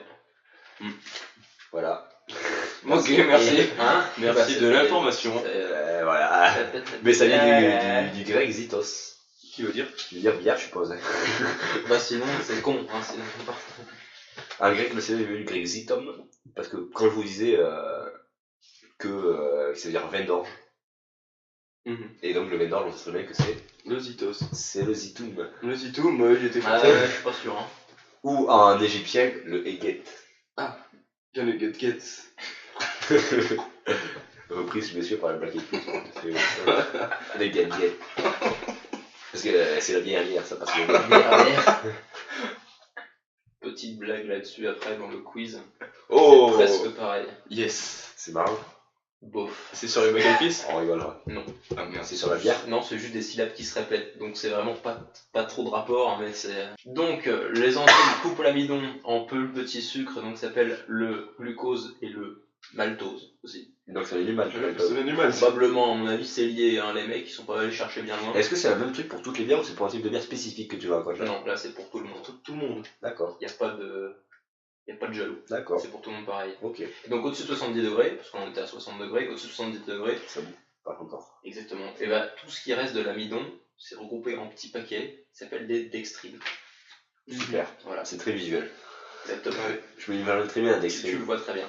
Et donc en fait, les dextrines, donc ce qui reste plus les protéines qui traînent, ça donne le goût à la bière. Et le glucose et le maltose, ça va se transformer en alcool. Oh, et ce qui donne la partie alcoolisée? Ça joue. Oui, Ça- je crois. Et le donc goût, qu'est-ce qu'on là, a fait du si goût tu la bois direct, t'as de la cervoise. Mais si tu veux de la bière, tu rajoutes du houblon. Parce que dans la cervoise, il y a. Pas de Parce que houblon. tu la bois direct, elle est pas bonne. Et la là, cervoise, si tu la c'est bois à pas bon. 70 degrés, Voilà. déjà, c'est pas bon. Après, c'est des goûts et des couleurs. Oui, donc c'est vrai qu'à 70 degrés, c'est Et pas puis, elle est pas toujours bon. pas fermentée, donc elle est pas très buvable. Pas très fraîche, quoi. Donc le houblon, qu'est-ce que c'est? C'est une épice. C'est une épice, le houblon. C'est une épice, c'est une plante grimpante. Mais ça, on s'en fout, c'est juste une épice. Genre, c'est une vigne, quoi. Ouais, l'huilière. C'est du lierre. Ouais. Mais ça Mais fait ils ont de la voulu bière. se la péter un peu, ils ont dit que c'était du houblon. Qui coûte très cher pour les brasseurs. C'est pour ça que dans les bières de basse qualité, bon, je ne citerai pas de nom, et on a très peu de houblon. Ça- Mais du riz. ça donne ça. Donc la bière que vous avez goûtée là, c'est une bière de très grande Très qualité, haute qualité. parce qu'elle coûte très très C'est cher. pour ça que j'ai pas trop aimé, c'est parce que c'était trop pour moi. C'était tu trop, sais, t'es pas habitué à Là, autant c'est- de C'est pareil que les films, quand tu regardes des films de merde, après tu les apprécies. Genre, regarder des merdes, tu commences à aimer Valérian. Tu regardes des bons films, mais tu n'aimes pas Valérian, tu vois, c'est ça, c'est exactement pareil, on est d'accord. Ah ouais, d'accord. Pas tout à fait. Je pose mon objection. Faire Et monter. là, tu n'expliques pas comment on met le houblon. On le met pas pendant la fermentation. Non, on le met avant. Pendant Je la mets- cuisson, la phase de cuisson. Oui, mais c'est quand ça. C'est ce que je suis en train de dire, monsieur. Avec Ah, les hélices. c'était pas très. D'accord, c'est pas très clair. Eh ben, je reprendrai. Genre, quand il y a les hélices, tu mets le houblon aussi. Non, après, Après qu'il y ait les hélices. quand tu fais cuire. Quand Les tu- trucs, quand j'ai dit 50 degrés, 60 degrés, 70 degrés. Ça, c'est les paliers de température. Exactement. Et après, on a une phase qui s'appelle la filtration, une fois qu'on atteint les 70 degrés. Donc on va filtrer la bière, on la transvase, donc de la cuve chauffante à une autre cuve, pour pouvoir retirer donc toutes les céréales. Parce que quand tu fais ta cuisson, tu as toutes les céréales qui est mélangées avec le mou, justement, qu'on appelait. Donc on va retirer ce mou donc, des céréales. Puis ensuite, on va donc refaire chauffer le mou, où là on va le monter donc à 100 degrés. Et c'est pendant cette phase-là, donc c'est une phase qui dure à peu près 1 heure et demie, où l'on rajoute le houblon. Donc on en met la quantité qu'on veut et on le laisse aussi infuser parce que c'est un peu comme une infusion puisqu'on va le mettre dedans et on va le retirer à la fin pour pas qu'il y ait du houblon ou des restes de dépôt de houblon dans nos bières. Et du coup on le laisse plus ou moins longtemps pour donner plus ou moins de goût, plus ou moins d'amertume. Et on en met plus ou moins, on peut en mettre des quantités différentes. Généralement dans des bières il y a multiples houblons différents. Dans celle que je vous ai fait goûter là, par exemple, il y en avait 3 différents. Il y a des bières qui montent à 5 ou 6 houblons différents, parce que chaque houblon a sa spécificité. Il y en a des plus ou moins fruités, il y en a des plus ou moins fruités. Ah, je suis à friter. Et oui, donc tu peux les friter. Hein. La castagne, c'est lourd, on revient. Voilà. Ah, moi je les friter en sens, tu les frites quoi, tu fais des petits morceaux quoi. Pas, tu fais des frites. Voilà. Oui. Bah moi non plus, c'était pas ça. Et du coup, il y a, les houblons ont différents degrés d'amertume. Donc c'est mesuré en pourcentage, ça va de 1% à 15% pour les plus, ou par là à peu près, pour les plus amers. Et donc il faut faire attention à trouver le bon mélange entre amertume et arôme. Donc pas à trouver le bon compromis entre amertume et arôme, pas mettre beaucoup trop de houblon où le pourcentage en amertume est élevé. Et ça mettre très exhaustif là. Oui. C'est très très exhaustif. C'est compliqué, c'est complexe. Comme toute cuisine. C'est-à-dire, je rappelle, il y a la cuisine avant tout. Donc, merci bien pour cette intervention, Monsieur Tanguy. Donc après le brassage, il y a la fermentation, où donc là les sucres vont se transformer en alcool grâce aux levures. Donc voilà, les levures en fait ce que ça va faire, c'est que ça va prendre le glucose avec l'oxygène de l'air, et ça va le transformer en CO2 avec de l'eau et de l'énergie. Et donc en fait, les levures se multiplient jusqu'à l'épuisement de tout l'oxygène, puis ça puise dans les sucres, et là, à ce moment-là, ça fait de l'alcool. Et donc voilà, maintenant on a de l'alcool dans la bière, et donc avec des acides gras qui se baladent aussi dans la bière, ça peut se mélanger avec l'alcool, et là ça fait des esters aromatiques. Et donc c'est des chocs à pic. Aromatiques. Aromatiques. Non, aromatique aussi, ça donne du goût, quoi. Et donc par exemple dans les lagers, les bières lagers, il y a moins d'esters, du coup il y a moins d'arômes. C'est la fin de la fabrication à ce moment-là. Tu peux récolter ta bière. Et donc maintenant on va la goûter. Exactement. Récolte tes mines. Mais est-ce qu'il ne faudrait pas faire un petit point sécurité? Parce que la bière reste avant tout un alcool. Ah oui. Eh oui. C'est vrai. On a tendance à l'oublier. Il a raison. Et en France, quelles sont les limitations? C'est 2 bières, je crois. Ça dépend de la corpulence des personnes. Mais... Ça dépend aussi le degré de la bière. Ça dépend aussi du degré. Parce que mais 2 doses. L'Armageddon, qui est la bière la plus forte du monde. Alors je sais pas si c'est encore le cas ou pas. Parce que j'ai vu des fois qu'il est peut-être plus fort, mais je sais que l'Armageddon est assez fort. Elle affiche 65 degrés d'alcool. Comment c'est possible? J'ai jamais vu un truc à ça autant de... Sachant que degré ça veut dire 60 degrés, c'est fou. Degré ça veut dire pourcentage d'alcool dans un certain volume, moi je sais pas. Volume, quoi. Ça fait beaucoup quand même, 65% d'alcool. C'est-à-dire que c'est un goût d'alcool. Presque à moitié. Pas tout à fait à moitié, on dirait à 65% environ. T'es sûr de tout ou pas? Donc c'était le point sécurité. Voilà. Et pour sécurité, donc pas prendre le ton d'absinthe, hein, voilà, c'est ça qu'il faut retenir. Oui. Vous pouvez passer votre effort en deux. Boire ou choisir, il faut conduire, c'est pas le bon dicton, ouais. Moi j'ai vite choisi. Je fais les deux. Bah ouais, boire ou choisir, il faut conduire. T'as choisi de boire. Boire ou choisir, il faut conduire, oui. Bien vu. Ils sont forts. C'est l'heure du quiz. Ah bah non, il y a l'invité avant. C'est pas l'heure du quiz. Est-ce que ça serait pas le point invité? Le point invité. Parce que nous avons quand même un invité aujourd'hui. Parce que à ma droite, il y a Tanguy. Oui. Et à ma droite aussi, il y a Tanguy. C'est fou quand même, hein. Alors que nous, on est à sa gauche. Non, on est sur une ligne droite, on l'a dit. Ouais, du coup, c'est pour ça qu'on est à ta droite. Bref. Nous, on est à ta gauche. Tanguy, bonjour. Salut. Bonjour Tanguy. Bonjour. Donc présente-toi. Bonjour, je m'appelle Tanguy. Bonjour Tanguy. Aujourd'hui, 125 jours que j'ai pas bu. C'est faux. Ah merde, ouais, c'est vrai. Ça fait même pas 125 heures. Surtout parce que je serais mort si je l'avais pas vu depuis 125 ça fait même pas 125 heures. J'allais dire ça fait même pas 125 heures, mais ça fait même pas 125 minutes. Peut-être 125 secondes encore, vu que je vais pas vite. Est-ce que c'est pas grave de tester une autre bière avant de commencer le petit questionnage? Tu mets une autre bière de chez moi? Une autre bière, bien sûr. Une Interstellar bière? Je sais pas si j'en ai une autre. J'ai peut-être une brune. Ah si, j'ai peut-être une brune. Ça vous dit une brune? Ah oui. Elle est bien, elle est pas brune. C'est une strutz. Elle est noire. C'est une bière de Blackos. Non, ça n'a pas de problème de mousse. C'est très anglophone d'avoir autant de mousse. C'est très anglophone. Ouais, c'est vrai qu'ils boivent. S'il n'y a pas de mousse, ils boivent pas la bière. Mais elle est très brune, hein. C'est une strout, ça, presque. Une strout. Comment t'as fait pour la faire aussi brune, cette bière? Eh bien, c'était du malt hyper torréfié à 1200 EBC. C'est ça. Torréfié, ça veut dire... Il est grillé, quoi. Comme il l'a dit, il monte à 100 degrés. Donc ils l'ont laissé pendant, je sais pas, plusieurs heures à griller. Ça fait donc cette couleur. Comme le café, d'ailleurs, il a un goût de café, tu vas voir, il a un goût de café. Et mais tu sais quoi, ça me paraît possible. Pourtant, il n'y a pas de café, mais c'est vraiment bizarre. Mais en fait, le café, le goût qu'on retrouve dans le café, donc en fait, c'est la torréfication. Voilà, exactement. Donc tu as le goût de café, mais tu as aussi un goût qui est apporté par la torréfication d'une céréale, parce que je sais pas si vous savez. Une bière à céréales au Canada, où ça avait un goût de café. Ah, mais tu vas voir, c'est là, il a un et c'était la même couleur, c'était la même couleur. Peut-être même la même odeur. Et du coup, c'était là, cette bière-là, quoi. Alors, nous ne sommes pas du tout le café, mais au goût, tu l'as. Non, ça sentait pas le café. Parce que le café, ça avait quand même l'odeur du café. Il faut la laisser débuler. C'est trop bizarre parce que la mousse est hyper épaisse. Bah oui. En attendant, tu peux nous parler depuis quand tu fais de la bière? Déjà, pourquoi tu t'es lancé dans la bière? Exactement. Alors, on s'est lancé dans la bière, donc je suis pas tout seul à brasser, on est plusieurs. On s'est lancé suite à un reportage qu'on avait vu sur le développement des bières artisanales et qu'il y avait de plus en plus, comme quoi il y avait de plus en plus de micro-entrepreneurs qui s'installaient à leur compte et qui faisaient leur bière et qui la vendaient sur une échelle réduite, donc assez locale, ouais, très locale. Comme on a cité par exemple, pour revenir à la bière locale d'ici du coin, la Ratz.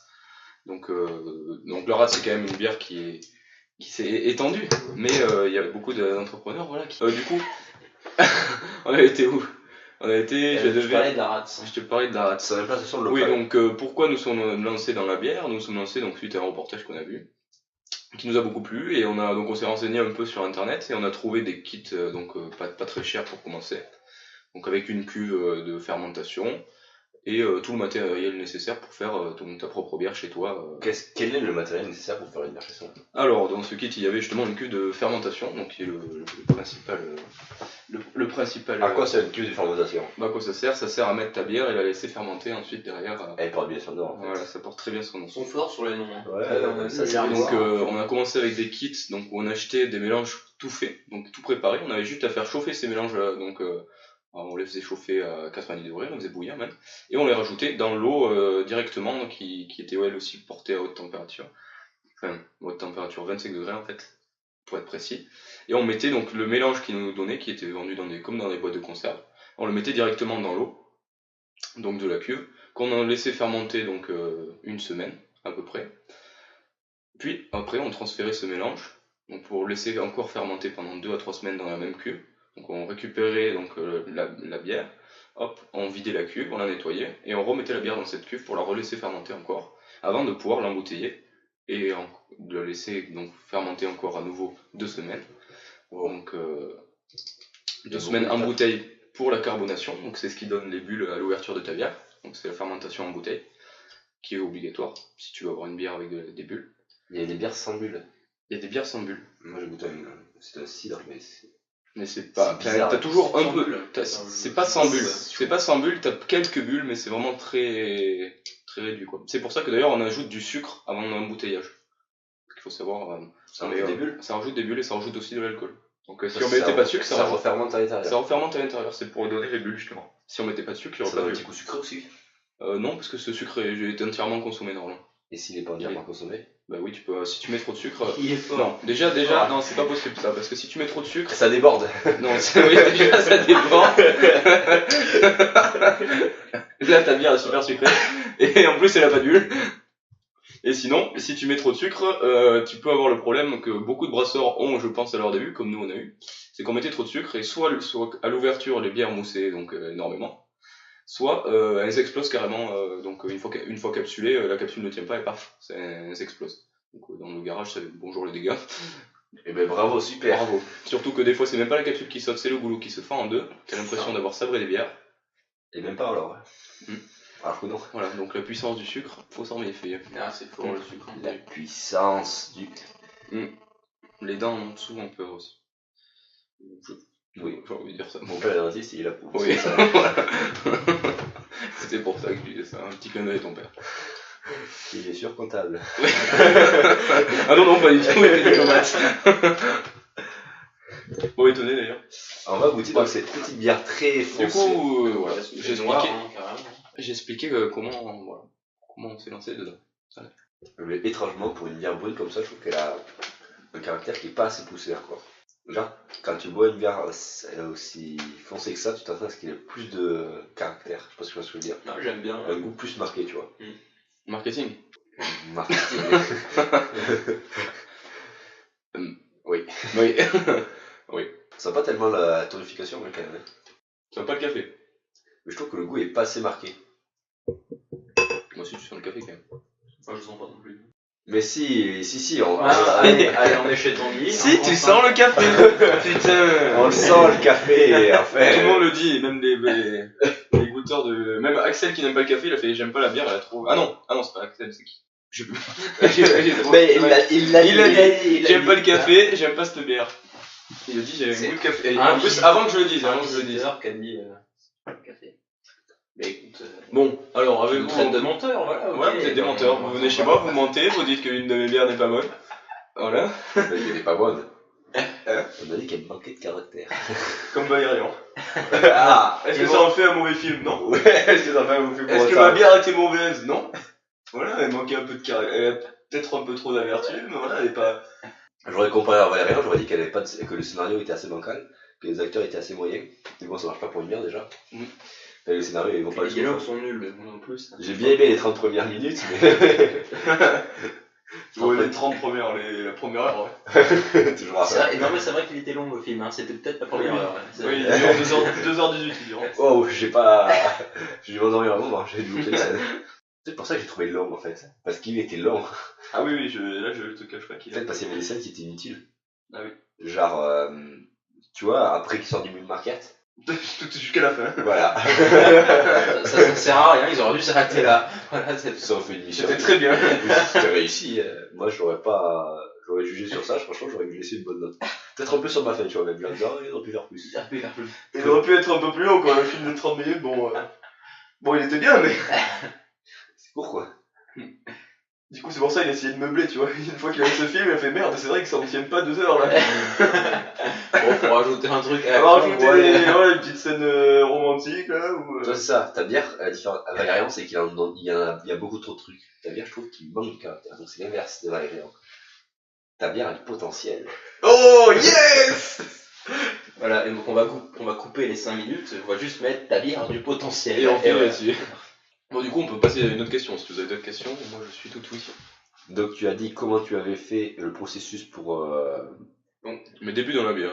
T'as dit que t'avais vu un reportage sur l'essor des bières artisanales qui les vendaient. Du coup, j'avais acheté un kit. T'as le projet de le vendre toi-même ou pas? Tes bières, tes propres bières. Ah, mais c'est fait.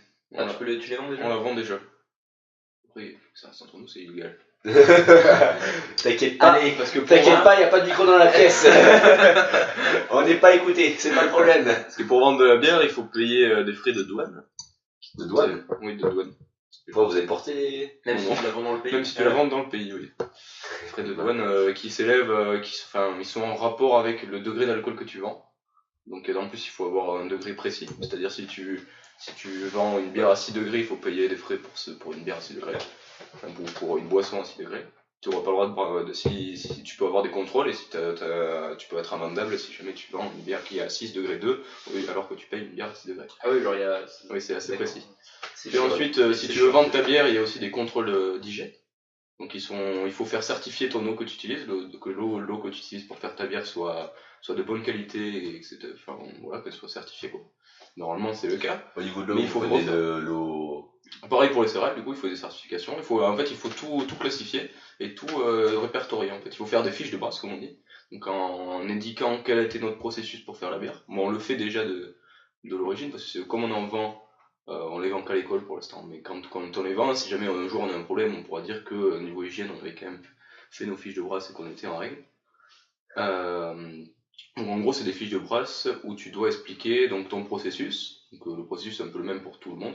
Tu dois mettre tes paliers de chauffe, à quelle température, tes durées de chauffe, les maltes utilisés, leur provenance, pareil pour les houblons, les quantités, les sucres ajoutés, tout ce qui est ajouté, et ensuite tous les délais de fermentation, etc. En fait, tu décris vraiment tout le processus. C'est assez codifié quoi. Ouais, c'est très codifié, et puis il existe des tableurs déjà tout préconçus, tu as juste à remplir et à compléter quoi. Donc nous on fait ça fait une fiche de brasse, c'est une feuille recto par brassin. Ce qu'on appelle brassin, c'est une cuve de brassin. C'est une cuve, chaque cuve de fermentation. Une fois que tu fais ta bière, tu appelles ça un brassin. Donc ta macération se fait dans un festival de fermentation. Voilà. D'autres questions? Au niveau de l'eau, donc tu parlais de l'eau. De l'eau spécifique ou de l'eau? La bière était faite à Pessac, donc c'était de l'eau de Pessac. De l'eau de source. De l'eau de robinet. Qui est tirée de la source de Pessac. Pessac, donc à côté de Bordeaux. À côté de Bordeaux. Parce que là-bas, il y a beaucoup de sulfite, il paraît dans l'eau. C'est possible. Je n'ai pas fait des études sur l'eau. Je vais en apprendre une bonne. J'ai pas fait d'études sur l'eau, mais. Je sais pas, en fait, on dit souvent qu'il y a beaucoup de sulfite dans l'eau, je sais pas si c'est vrai. C'est possible, mais en tout cas. Ça marche pour toutes les communes de France. Donc, oui. En tout cas, c'est vrai que la bière a un goût énormément différent en fonction du lieu où tu te situes, parce que l'eau est complètement différente. Déjà, des bouteilles ça coûterait cher de prendre des. Parce qu'il y a vous utilisez combien d'eau pour. On fait des cuves de 30 litres, et pour faire une cuve de 30 litres de bière, on utilise déjà à peu près 20 litres pour l'empâtage, donc pour le mou, constitution du mou. Ensuite, on utilise une quinzaine de litres pour le rinçage. Une fois qu'on a le mou, en fait, on a nos céréales une fois qu'on a filtré notre mou, qu'on a récupéré le mou, il reste les céréales dans la cuve, et on va rincer ces céréales pour vraiment aller chercher, donc même sur les pellicules qui entourent la céréale, aller chercher le sucre et tout qui reste encore sur les céréales, parce qu'il en reste toujours un petit peu. Du coup, on a de l'eau de rinçage, 15 litres, donc ça fait 30 litres, déjà on a 35 litres. Puis ensuite, on utilise, c'est tous 35 litres à peu près, parce qu'il y a un peu de perdition. D'accord. Parce que j'ai 5 litres environ. Oui, c'est ça. Non, ça dépend après. Parce que c'est plus ou moins. Ouais, c'est ça, il y a environ 1 litre de perdu par kilo de céréales. Parce qu'on utilise, pour faire 30 litres de céréales, on utilise à peu près 5 kg de céréales. Pour faire 30 litres de bière. Vas-y, répète. Pour faire 30 litres de bière, on utilise à peu près 5 kg de céréales. D'accord. Donc ça fait environ 1 kg pour 6 litres, quoi. C'est ça, à peu près. Sachant qu'il y a 1 litre de perdu pour chaque. Mais ça, c'est pour de la bière autour de 4 à 5 degrés. Si tu veux de la bière plus forte, tu utilises plus de céréales. Comment pour faire une bière plus forte, donc ça serait quoi? Eh bien, tu mets plus de céréales, puisque la densité du coup de ta bière sera plus importante. Donc tu auras plus de levure, plus de sucre, donc il y aura plus de la transformation en alcool. En degré d'alcool se fera. C'est-à-dire que souvent les bières plus sombres sont plus. Par exemple, les lagers, c'est à 4 degrés, quoi. Surtout une lager très forte, quoi. C'est pour dire non ou. Oui. Non. Comment tu mesures le degré d'alcool? Alors, le degré d'alcool, il y a une formule qui est préétablie, donc tu mesures ta densité justement initiale, donc à la sortie du mou. Avec le poussine trempé. Avec un densimètre que vous avez vu tout à l'heure d'ailleurs. Donc le fameux densimètre. Le fameux densimètre. Et ensuite, tu mesures la densité après la fermentation. Donc comme ça, tu as la différence entre densité initiale et finale. Il y a un rapport de 7,6, je crois. Tu divises par 7,6 et tu obtiens... tu divises par 7,6 et tu multiplies par 100 pour obtenir un pourcentage. Et ensuite, tu obtiens donc, le degré d'alcool de ta bière. Sinon, ce que tu peux faire, c'est tu prends 1 litre de bière. Et tu comptes les millilitres d'alcool. C'est ça, non, mais tu fais évaporer. Ah oui, d'accord. Tu fais évaporer, tu récoltes l'alcool dans un air meilleur, par exemple, et tu regardes le nombre de centilitres d'alcool qu'il y a, quoi. Ah oui, tu peux faire. Et en plus, le pire, c'est que tu perds 1 litre de bière. Tu peux faire des analyses chimiques après, bien sûr. Ça, c'est vraiment cette vidéo bien précis. Pour être très précis, mais les professionnels sont obligés de faire ça, puisque comme ils payent des taxes sur le degré d'alcool, tu es obligé d'être très précis sur le degré d'alcool, parce qu'avec un densimètre, c'est pas hyper précis. Déjà, tu as plein d'erreurs de mesure liées à la vision et à l'échelle du densimètre. Et puis, c'est une formule mathématique qui est arrondie, donc tu n'obtiens pas exactement un chiffre précis, quoi. Je sais pas si tu l'as dit tout à l'heure, c'est cher les taxes de douane ou pas? Oui, c'est cher. Alors, ah oui, j'ai dit tout à l'heure, donc les taxes donc, sont en fonction du degré que tu fais, mais aussi en fonction des hectolitres que tu produis. Faut d'abord que tu crées une entreprise. Plus tu produis, plus tu... Oui, il faut créer une micro-entreprise de toute façon pour pouvoir payer les taxes. Donc ça faut avoir un statut. Ça part sur les SARL déjà de base. Ouais. Après, la déposer au petit journal, tu l'as bien... Enfin au journal. Petit journal de Yann Barthès. La déposer au journal, t'en as bien pour 1000 €, un truc comme ça, donc... Et oui, non, ça coûte un petit peu. C'est pour ça qu'on avait regardé, nous, pour s'établir un statut de micro-entrepreneur et pour vendre notre bière sur les marchés locaux, etc., en toute légalité. Mais étant donné qu'il y avait énormément de procédures et énormément de frais au début, donc c'était de l'investissement personnel à mener ou à faire en prêt, quoi. À ce point-là, ah oui. Enfin, à ce point-là, il y avait hauteur de 2000 €. Vous êtes combien en tout? C'est pas énorme, mais une personne, enfin, on est 10. Ah ouais, ça va les SARL c'est mort parce que les SARL faut être au 7, Chéro. Ah ben voilà. Maximum. Bah vous en virez, hein, voilà. Ça part sur le LSA, du coup, le LSA c'est plus compliqué quoi. Du coup, on vend illégalement. Des bandits. Mais tu as le droit de vendre illégalement. Enfin, ça s'appelle pas de la vente du coup. C'est tu donnes un bien et cette personne te gratifie pour ce bien. Genre un don. Donc voilà, c'est un don. C'est gratifié. Donc on te donne de l'argent. Donc moi je donne de la bière et eux ils me donnent de l'argent. C'est pas une vente. C'est vraiment très proche de la vente quand même. Hein. C'est un remerciement. Ça serait du troc. Oh regardez cette pièce, cet objet rond a l'air d'être de la même valeur que. Je vous échange cette bière contre un billet de collection 20 €. Voilà. Édition 2012. Voilà, c'est du truc. En plus, on sait le prix de ta bière, 20 € pour une bière, c'est cher. Ah oui, non, mais c'est pour un pack. Ah d'accord. Un pack de 6. Bon, peut-être pas de 6. Ah bah ouais donc. Un pack de 20. Ah bah ouais donc. Un pack de 6, oui, t'as pas donc. Faites tourner. Voilà. D'autres questions Donc le prix du kit à la base. Prix du kit. Le prix du kit, c'est entre 50 et 60 €. Et donc le kit avec... Ça, c'est pour les petits kits. C'est les kits, par exemple, qu'on peut trouver chez VND. Donc il y aurait quoi sur les petits kits? Ça serait les kits. Les petits kits, c'est constitué d'un gallon, donc un gallon de bière, et d'un mélange de céréales et de doublons. Par gallon de bière, qu'est-ce que tu veux dire par gallon de bière? C'est un gallon, c'est une sorte de vase que tu peux fermer, et qui contient un gallon. C'est une unité de mesure américaine. C'est environ 3 litres. Une ose? Non, je sais pas si c'est pas environ 3 litres. Non, c'est une once. Environ 3 litres. Et avec ce kit-là, tu peux faire 3 litres de bière. Un gallon de bière, quoi. Oui, un gallon de bière. Environ. Donc, tu as les céréales, donc malt et houblon. Tu as le sachet de levure que tu ajoutes. Tu as. Qu'est-ce que tu as? Tu as ton gallon que tu peux. Et un barboteur que tu mets dessus. Donc, un barboteur, ça sert à faire sortir les gaz de l'intérieur de ton gallon, mais pas les faire rentrer. L'air ne rentre pas, mais les gaz de l'extérieur. Grâce à un système très précis. Donc, c'est un système. Non, c'est juste en fait une cuve qui contient de l'eau et l'eau fait une clavette naturelle. Une clavette? Non, ça s'appelle comment? Je sais pas.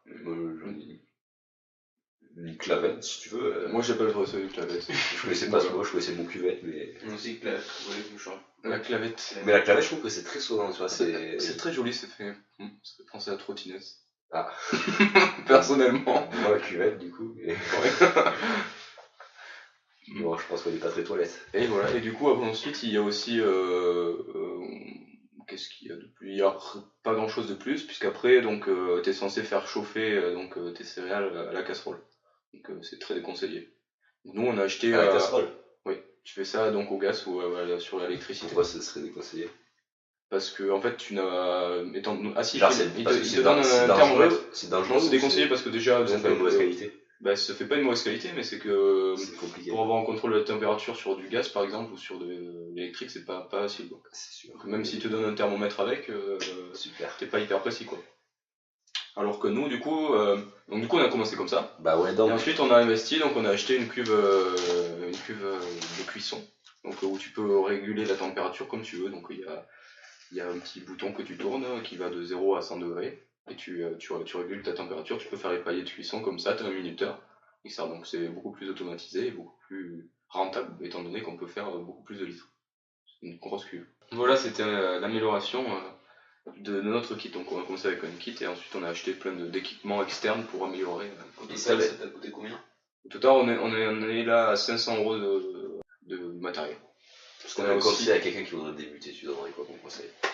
Genre, revois-toi 2 heures en arrière avant que tu commences, tu te dirais quoi d'abord? Je dirais, à mon avis, c'est une bonne idée de commencer par un kit. Et d'ensuite, de faire simple, tu commences doucement, comme ça tu te fais un peu à l'idée de comment on fait la bière. Si t'aimes bien aussi. Voilà, c'est ça, c'est parce que c'est quand même, ça demande énormément de temps. Il faut savoir que pour faire de la cuisson, donc de la céréale, à la fermentation, donc à la mise en fermentation, une fois que tu as mis ta bière dans la cuve de fermentation, tu ne touches plus à la bière. Elle est en repose pendant quelques temps, mais il y a quand même 6 à 7 heures de travail avant de pouvoir la mettre dans la... Et puis après, il y a l'embouteillage. Et puis après, il y a l'embouteillage. Et ça, l'embouteillage, on sait que c'est long. C'est long s'il y a beaucoup de litres. Les embouteillages, s'il y a beaucoup de... Oui, c'est toujours pareil, hein. Ça dépend...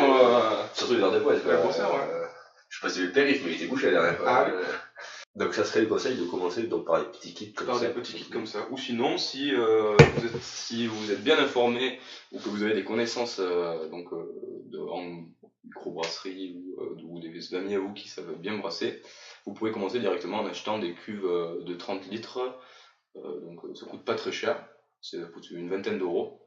Et tout le matériel à côté, donc en vendu séparé, tu peux te retrouver donc autour de 50 euros avec un bon départ pour faire toute ta bière, enfin un bon matériel de départ pour faire ta bière, sans passer par un kit, parce que les kits généralement ils te donnent un gallon pour faire 3 litres, pas énorme quoi.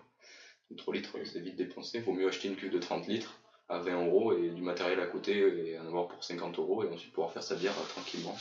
Sachant que pour faire une cuve de 30 litres de bière, déjà tu fais jamais exactement 30 litres, la cuve fait 30 litres mais tu la remplis jamais jusqu'à bord. Il faut qu'il y ait un peu d'air en fait entre ton mélange de céréales et le haut de la cuve pour que ça puisse fermenter en fait. Ouais. Il faut forcément de l'oxygène. Du coup l'idée oui c'est vraiment de commencer comme ça. Donc soit on connaît pas, on achète un kit, soit sinon on commence avec une cuve de 30 litres, c'est parfait.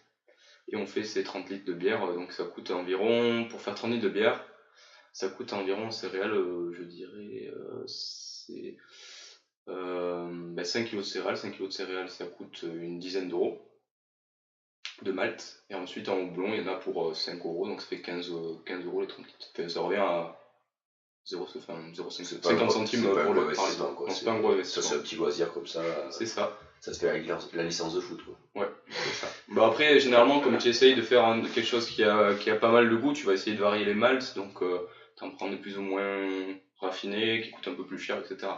Mais de base, oui, si tu faisais une bière très standard, on va dire, ça serait une quinzaine d'euros pour 30 litres. Pour 25 litres, on va dire. Voilà, est-ce qu'il y aurait des fédérations comme ça qui pourraient aider?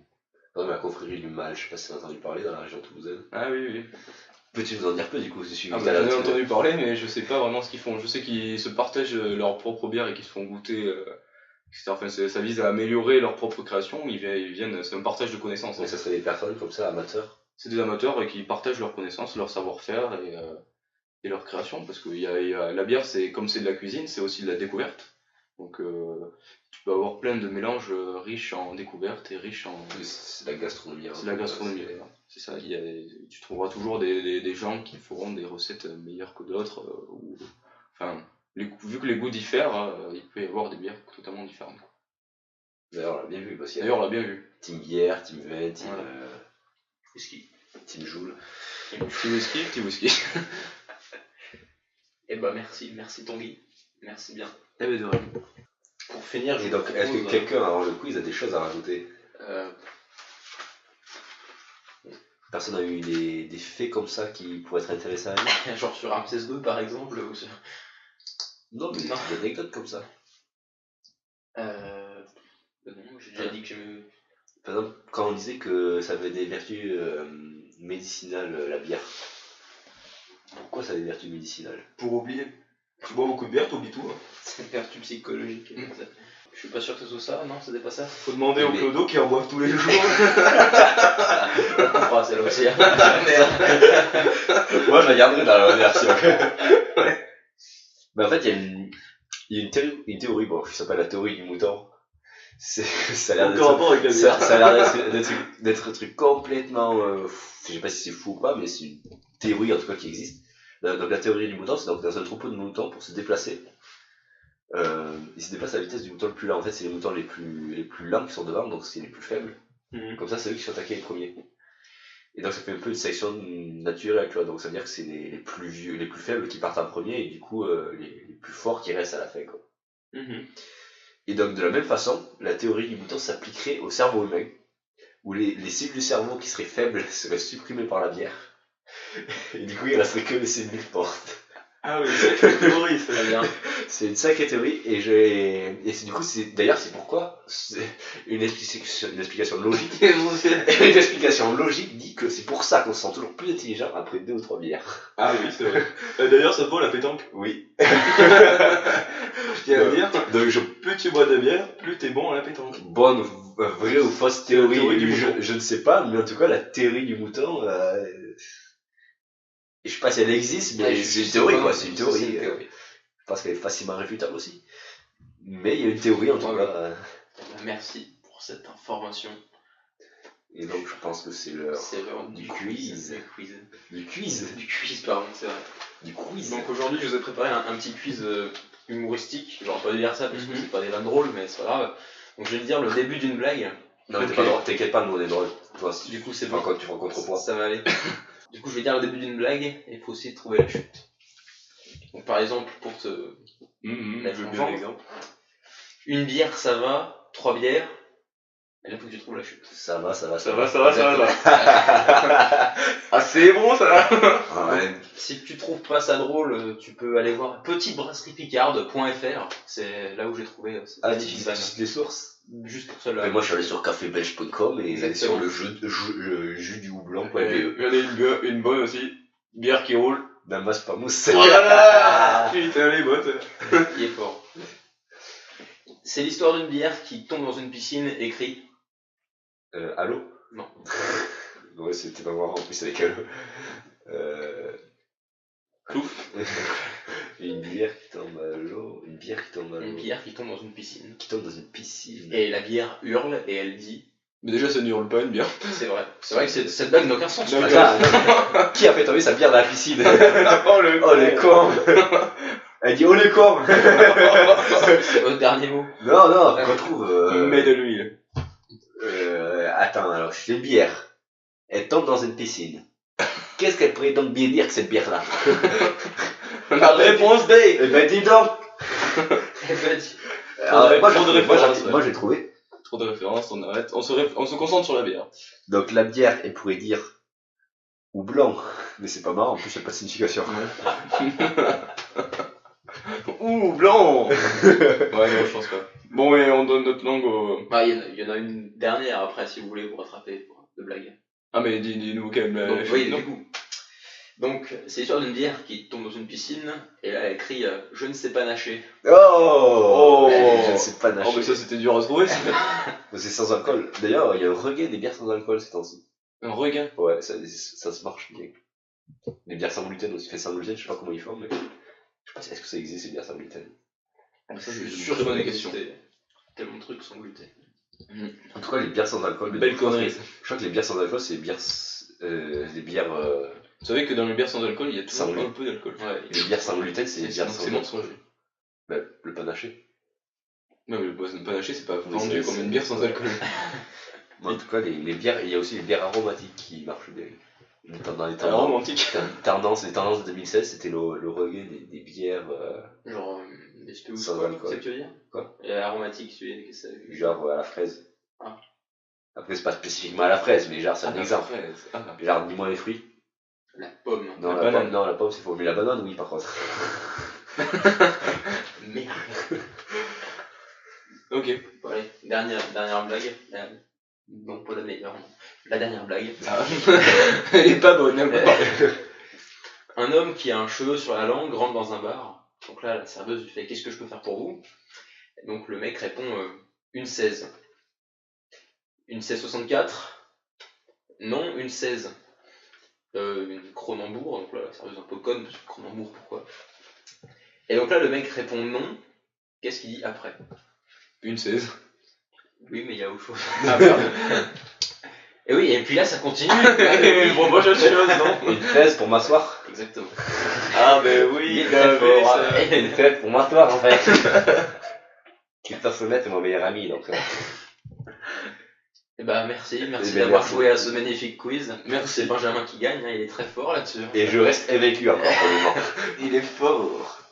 Invaincu, et ben je continue, je garde mon 32 rois et donc. Et ben la prochaine fois, il y aura 2-3 personnes qui viendront prendre ta place. Qui veut prendre ma place de roi qui veut garder. Et donc c'est un plaisir d'avoir partagé ce podcast avec vous et exactement. on se retrouve ultérieurement, prochainement ou même jamais. Déjà, il faut qu'on monte cet épisode-là, on va faire pour 3 mois. Pour une podcast non exhaustif, même s'il a été très exhaustif quand même. C'était pas très non exhaustif. Ouais, mais on aurait pu dire d'autres trucs. Oui, moi j'avais tellement de choses à dire. Par exemple, je me suis contenté du niveau européen au niveau de l'histoire, mais. Oh là là, je vous ai pas dit, mais en Chine. Non.